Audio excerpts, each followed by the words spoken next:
अलमीर खामोशी के साथ कमरे में दाखिल हुआ। दीवारों पर टंगी तस्वीरों पर उसकी नजर ठहर गई। तीनों भाई एक साथ हंसते हुए, जैसे वक्त कभी बदलेगा ही नहीं। उसकी उंगलियां कांप रही थीं जब उसने अलमारी खोली। हर कपड़ा उठाते वक्त दिल में एक टीस उठती, जैसे कोई जख्म ताजा हो रहा हो। कुछ देर बाद वो अपना सामान लेकर बाहर आंगन में आ गया और दरवाजे के पास रख दिया। ये मंजर देखते ही शाहवीर और आर्यान खुद को संभाल न सके।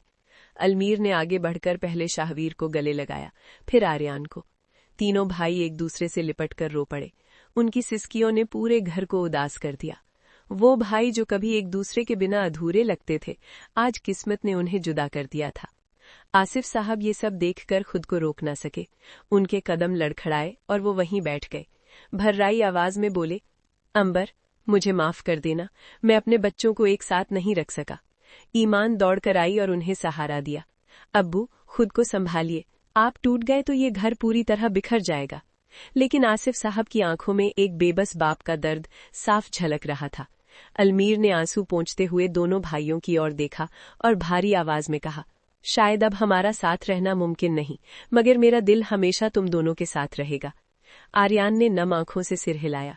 ये जुदाई हमारी मर्जी से नहीं, लेकिन इसका दर्द जिंदगी भर रहेगा। शाहवीर ने कांपती आवाज में कहा, काश ये वक्त जल्द गुजर जाए, लेकिन जो आज टूटा है शायद कभी जुड़ न सके। तीनों भाइयों ने आखिरी बार एक दूसरे को देखा और धीरे धीरे अलग दिशाओं में बढ़ गए। दरवाजा बंद होने की आवाज ने जैसे पूरे घर को खामोशी में डुबो दिया। घर अब सच में वीरान लग रहा था।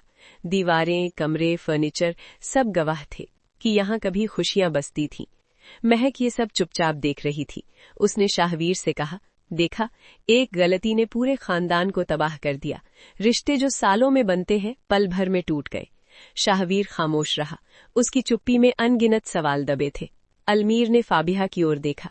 उसके चेहरे पर डर और पछतावा साफ था। तुम्हारी वजह से आज ये घर उजड़ गया। जो घर कभी सुकून था, आज खामोश कब्रिस्तान बन चुका है। फाबिहा की आंखों से आंसू थमने का नाम नहीं ले रहे थे, मगर अब ये आंसू बहुत देर से बह रहे थे।